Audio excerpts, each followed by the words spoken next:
Student, जैसा कि आप लोग जो है जानते हैं कि बीएससी सेकेंड ईयर का जो क्लास है, इसके पहले वाले लेक्चर में हमने इसके बेसिक एलिमेंट्री पार्ट को जो है बहुत अच्छे ढंग से आप लोगों को समझाया था। तो अब उसी के आगे हम लोग जो आपका चैप्टर है वेक्टर स्पेस, उसी चैप्टर को लेकर जो है आगे हम चल रहे हैं। तो सबसे पहले एक क्वेश्चन चैप्टर की शुरुआत से ही पूछता है और उसका नाम होता है कि वेक्टर स्पेस, मतलब define the vector space. Vector space वास्तव में होता क्या है, सबसे पहला क्वेश्चन जो है आप लोगों का यही मिल जाता है। ठीक है, तो वेक्टर स्पेस के डिफिनीशन को और इससे रिलेटेड कुछ कॉन्सेप्ट को हम बहुत अच्छे तरीके से आप लोगों को समझाएंगे और पूरा मुझे विश्वास है कि ये जो वेक्टर स्पेस का डिफिनीशन है इसको अच्छे ढंग से आप क्लियर कर सकते हैं। आइए चलते हैं, देखते हैं कि इसका वेक्टर स्पेस का डिफिनीशन क्या होता है। तो देखिए, जो वेक्टर स्पेस होता है वो दो चीज़ों से मिलकर बनता है। पहला आपका जो एलिमेंट्री पार्ट यहाँ आ जाता है जिसको हम कहते हैं कि वेक्टर। वेक्टर किसे कहते हैं? कहा जाता है कि vector are those quantity which consist magnitude and direction. जो मैग्नीट्यूड और डायरेक्शन दोनों को अपने पास रखता है वही क्या कहलाता है? वेक्टर कहलाता है। वेक्टर को दो सेंस में हम लोग देख सकते हैं, एक एडिशन ऑफ ए वेक्टर होता है और एक मल्टीप्लिकेशन ऑफ ए वेक्टर। अगर हम एडिशन ऑफ ए वेक्टर को देखना यहाँ चाहें तो यहाँ देख सकते हैं एडिशन ऑफ ए वेक्टर को किस रूप में लिखा जा सकता है। जैसे अल्फा और बीटा दो वेक्टर हम ले लेते हैं, ठीक है, वी का, तो इसको हम ऐड भी कर सकते हैं, अल्फा प्लस बीटा, ये भी जो है वेक्टर वी का होना चाहिए। यानी कि जब हम दो वेक्टरों को जोड़ते हैं तो वही प्रक्रिया क्या कहलाता है? एडिशन ऑफ ए वेक्टर कहलाता है। दूसरा होता है multiplication of a vector. Multiplication of a vector, जो मल्टीप्लिकेशन ऑफ ए वेक्टर होता है, अगर दो वेक्टर हैं वी के तो इन दोनों वेक्टरों को हम लोग आपस में क्या कर सकते हैं? मल्टीप्लाई कर सकते हैं। ठीक है, तो दोनों को मल्टीप्लाई करेंगे तो alpha into beta belong to क्या हो जाएगा? वी हो जाएगा। तो ये वेक्टर के दो नियम्स होते हैं, एडिशन के लिए होता है, मल्टीप्लिकेशन के लिए होता है। ठीक इसी प्रकार जो है स्केलर होता है। स्केलर आप लोग जो है इस चीज़ को नोट डाउन करते रहेंगे, हम यहाँ लिख रहे हैं, नोट डाउन करते रहेंगे और जैसे ही नोट डाउन कर लेंगे तो मुझे विश्वास है कि आगे वाला जो हम डिफिनीशन बताएंगे वेक्टर स्पेस का, वो डिफिनीशन आप लोगों को पूर्ण रूप से समझ में आएगा। ठीक है, जैसे वेक्टर के लिए होता है addition of a vector, multiplication of vector, वैसे स्केलर के लिए भी होता है एडिशन ऑफ ए स्केलर होता है और दूसरा होता है मल्टीप्लिकेशन ऑफ ए स्केलर होता है। ठीक है, जो एडिशन ऑफ ए स्केलर होता है, यहाँ हम एलिमेंट जो माने हुए हैं अल्फा बीटा, और वहाँ जो है कौन सा एलिमेंट माना जाएगा? फील्ड का एलिमेंट लिया जाएगा, यहाँ वेक्टर का लिया गया था। तो यहाँ देखिए कि जो स्केलर होता है, स्केलर किसे कहते हैं? Scalar are those quantity which consist magnitude but can't direction. इसका मतलब ये हुआ कि जो मैग्नीट्यूड उसके मतलब परिमाण को क्या करता है? रखता है, लेकिन उसकी दिशा को नहीं रखता है, वो क्या कहलाता है? स्केलर कहलाता है। तो स्केलर में हम दो एलिमेंट ले लेते हैं, हम मान लेते हैं ए का b belong to scalar field. अब देखिए जितने भी स्केलर के एलिमेंट होंगे सब के सब क्या होंगे? फील्ड होंगे। ठीक है, तो एफ को जो है फील्ड से डिनोट करते हैं। तो ए और बी बिलोंग टू अगर एफ में है तो इन दोनों स्केलरों को आपस में जोड़कर जो है फील्ड में हम बिलोंग करवा सकते हैं। ठीक है, इसी प्रकार मल्टीप्लिकेशन है, इन दोनों मल्टीप्लिकेशन को हम क्या कर सकते हैं? आपस में मल्टीप्लाई करके इसको एफ में हम बिलोंग करवा सकते हैं। ठीक है, तो दो उसके लिए हुआ, वेक्टर के लिए हुआ, और दो स्केलर के लिए हुआ। अब प्रक्रिया ये स्टार्ट होता है कि जो वेक्टर और स्केलर होते हैं, जब वेक्टर और स्केलर आपस में जो है किसी एक सिस्टम के द्वारा आपस में मिलते हैं तो वही वेक्टर स्पेस फील्ड में एक क्या क्रिएट कर देता है, वेक्टर स्पेस क्रिएट कर देता है, ठीक है। तो इसलिए तब इसको जो हम बोलते हैं कि जो वेक्टर स्पेस भी होता है एफ में क्या कहलाएगा, vector space over the field F, यानी कि कोई वेक्टर किसी स्पेस में, स्पेस उसका क्या होना चाहिए, फील्ड का स्पेस होना चाहिए। तो वेक्टर जब फील्ड में वर्क करेगा किसी सिस्टम के द्वारा, तो जो उन दोनों को मिलाने से जो नया स्ट्रक्चर तैयार होता है वही हमारा टोटली स्ट्रक्चर क्या कहलाता है, वेक्टर स्पेस कहलाता है। इसको डिनोट करते हैं vector space over the field या बोलते हैं, ठीक है। अब इसके बाद वेक्टर स्पेस में दो चीज़ और यूज किया जाता है, ठीक है। एक जो है इंटरनल कंपोजिशन होता है कि एक्सटर्नल कंपोजिशन होता है। तो इंटरनल और एक्सटर्नल हम यहाँ समझ लेते हैं, यानी कि होता है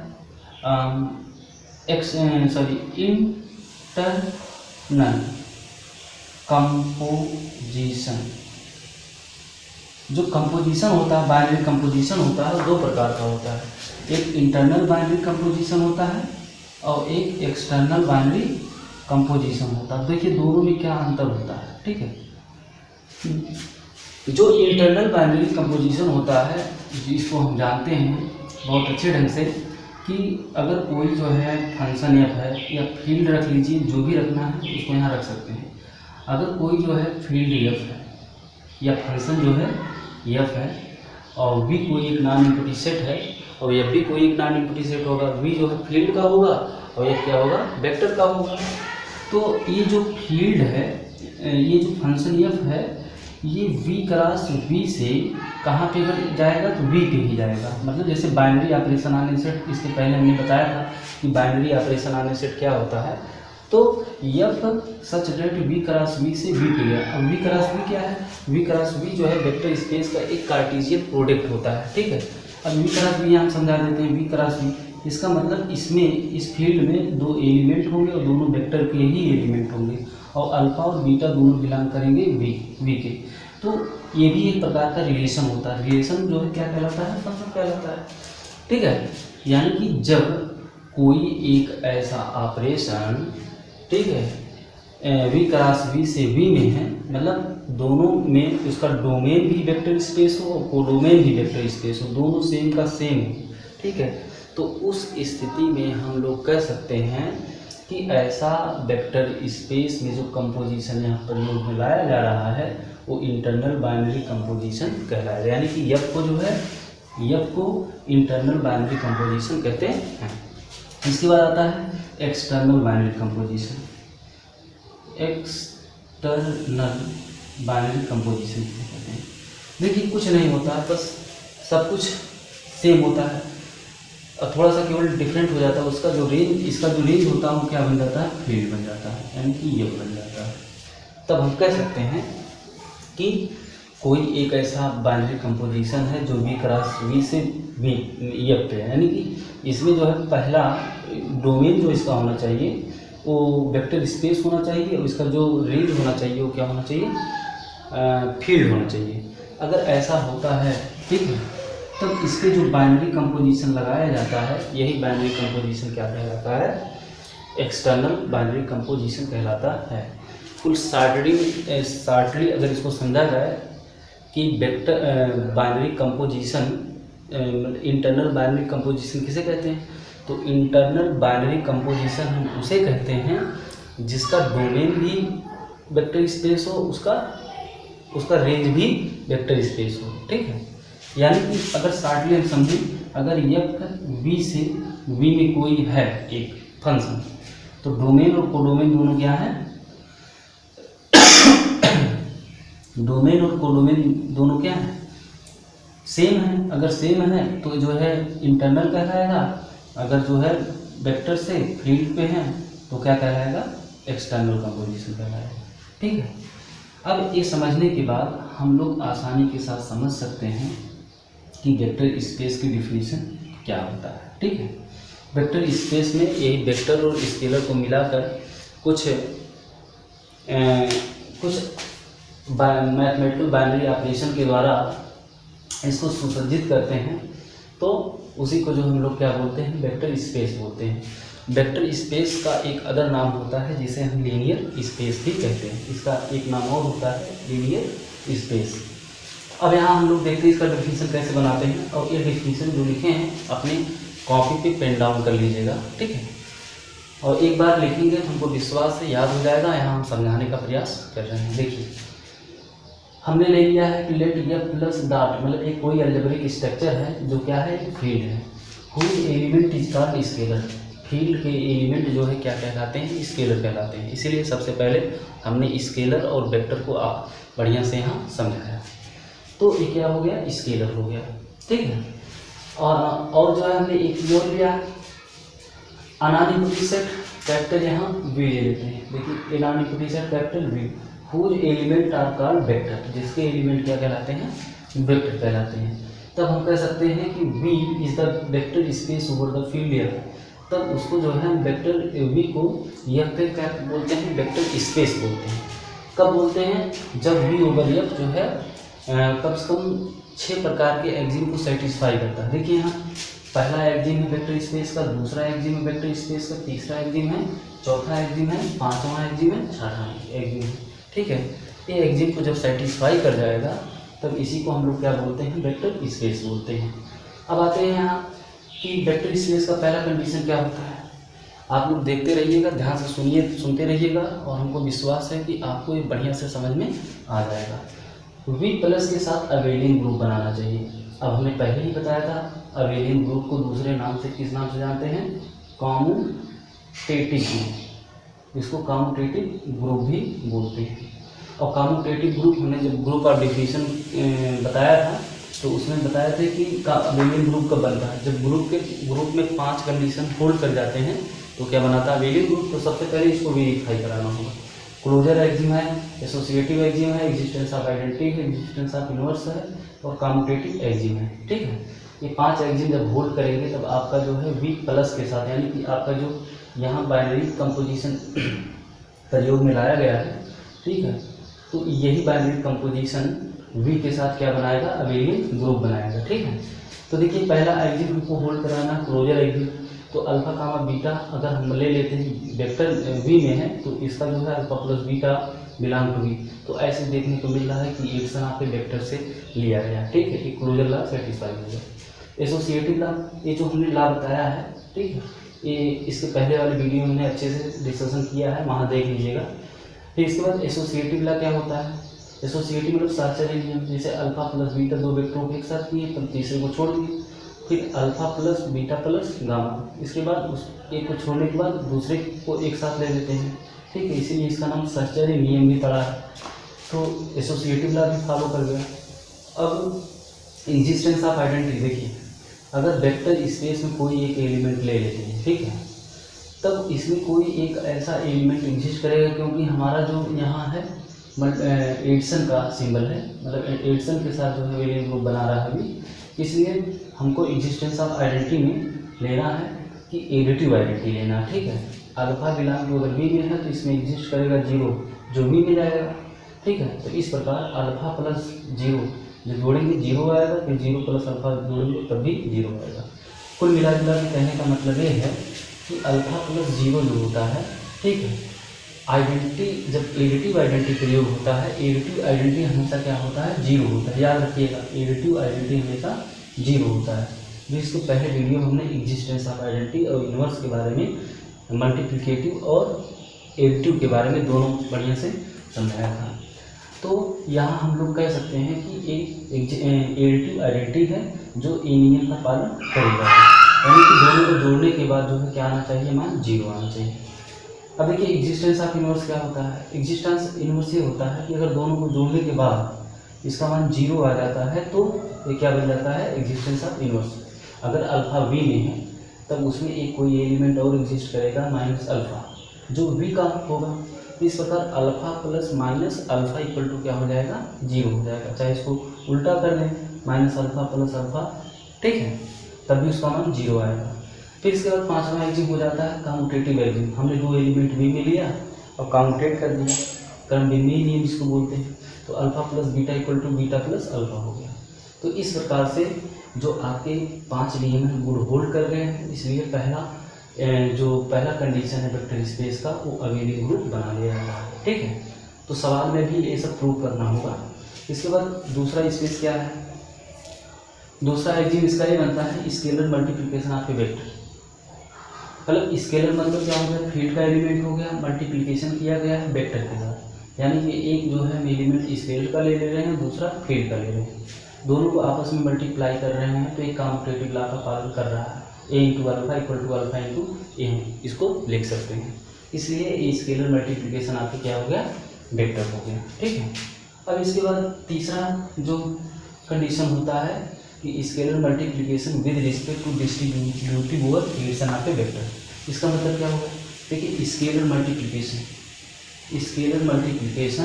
with respect to distributive over addition.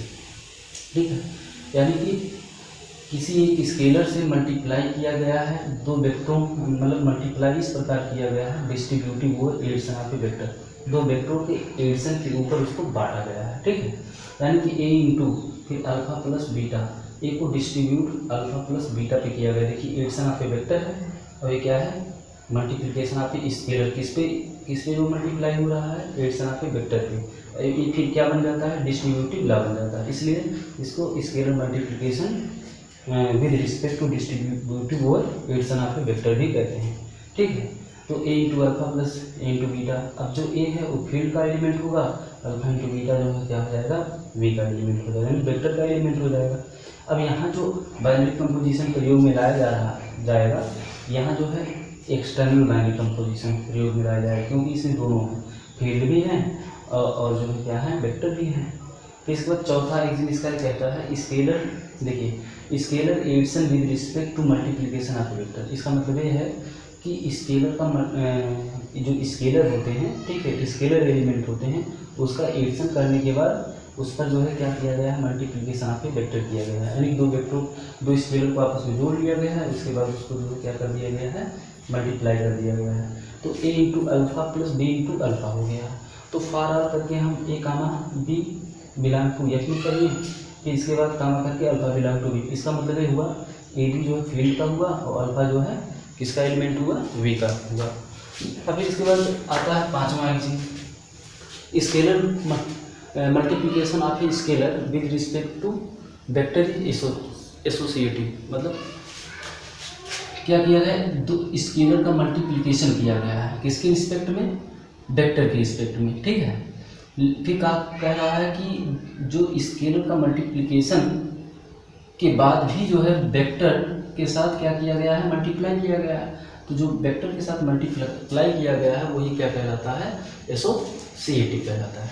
मतलब वो एसोसिएटिव होता है, जैसे ए इंटू बी मल्टीप्लाई दो स्केलरों का किया गया है विद रिस्पेक्ट टू क्या, वेक्टर के साथ, ये क्या होना चाहिए, एसोसिएटिव होना चाहिए। एसोसिएटिव आप लोग जानते हैं, पहले दो को एक साथ फिर बाद वाले दो को एक साथ, दोनों बराबर अगर हो जाते हैं तो वही जो है क्या कहलाता है, एसोसिएटिव कहलाता है। फिर इसके बाद चौथा मतलब छठा है आपका existence of identity. One into alpha equal to alpha for r one belong to f comma alpha belong to b. ठीक है, अगर ऐसा एग्जिस्ट कर रहा है तो इसे एग्जिस्टेंस ऑफ आइडेंटिटी कहते हैं। देखिए कुल मिला जुला के निष्कर्ष यही निकल रहा है कि अगर डेफिनेशन ऑफ वेक्टर स्पेस पूछे तो आप लोग जो है अपने माइंड में फिट कर लीजिएगा कि वेक्टर स्पेस जो है में वेक्टर होते हैं और फील्ड होते हैं। ठीक है, दोनों आपस में जब मिलते हैं तो वेक्टर स्पेस बनाते हैं। ठीक है, अब वेक्टर स्पेस बनाने के लिए कई सारे एग्जिम को होल्ड करवानी होती है। ठीक है, तो जब पहला एग्जिम होता है, आप लोग ध्यान से यहाँ सैंपल पे देखते रहिएगा, मतलब व्हाइट बोर्ड पे देखते रहिएगा, जो पहला एग्जिम होगा आपका वो क्या होना चाहिए, वी मतलब वेक्टर जो है प्लस के साथ, यानी कि अलजेब्रिक स्ट्रक्चर जो वी प्लस वहाँ दिख रहा है पहला एग्जिम, वो जो है अबेलियन ग्रुप बनाना चाहिए। ठीक है, और दूसरा जो एग्जिम होता है यहाँ देख रहे हैं, scalar multiplication with respect to क्या होना चाहिए, वेक्टर होना चाहिए। ठीक है, यहाँ देखिए हो गया। फिर तीसरा क्या होना चाहिए, तीसरा scalar multiplication with distributive over addition, scalar multiplication with distributive over addition of a vector, यानी कि स्केलर का मल्टीप्लाई किया गया है एडिशन ऑफ ए वेक्टर पे। ठीक है, और वो क्या होना चाहिए, डिस्ट्रीब्यूटिव ओवर एडिशन होना चाहिए, ये भी हो रहा है। फिर चौथा है scalar addition with respect to multiplication of a vector, यानी कि दो वेक्टरों को जोड़कर उस पर जो है अल्फा से मल्टीप्लाई किया गया है, फिर करने के बाद वो क्या हो गया है, a plus b dot alpha equal to a dot alpha plus b dot alpha होगा, ठीक है। तो इस प्रकार जो है चौथा एक्सिम भी होल्ड कर जाता है। फिर पांचवा एक्सिम मल्टीप्लिकेटिव या multiplication scalar with respect to vector is associative. तो यानी कि ये क्या होना चाहिए, दो वेक्टरों का दो स्केलरों का मल्टीप्लाई करने के बाद कोई दूसरे वेक्टर से अगर मल्टीप्लाई करे तो ये जो पूरा प्रक्रिया क्या होगा, एसोसिएटिव होगा। तो ये क्या कहलाता है, multiplication of scalar with respect to vector is associative. फिर एग्जिस्टेंस ऑफ क्या होता है, आइडेंटिटी होता है, ठीक है। तो हमको पूरा विश्वास है कि आप लोग जो है वेक्टर स्पेस की डिफिनेशन को अच्छे तरीके से समझ गए हैं, ठीक है। तो अगले मतलब वीडियो में हम लोग जो है इसी के साथ आएंगे, ओके। जो वेक्टर स्पेस की डिफिनेशन के आगे वाला जो प्रॉब्लम है वेक्टर सब स्पेस, ठीक है। वेक्टर सब स्पेस से जो क्वेश्चन काफ़ी पूछे जाते हैं उनको बताएंगे, और इससे जो मतलब आपके क्या कहते हैं मतलब वेक्टर स्पेस पे जो कुछ सवाल बनते हैं, ठीक है, उसको जो है अगले लेक्चर में हम प्रूव करवाएंगे, ठीक है। तब तक के लिए थैंक यू।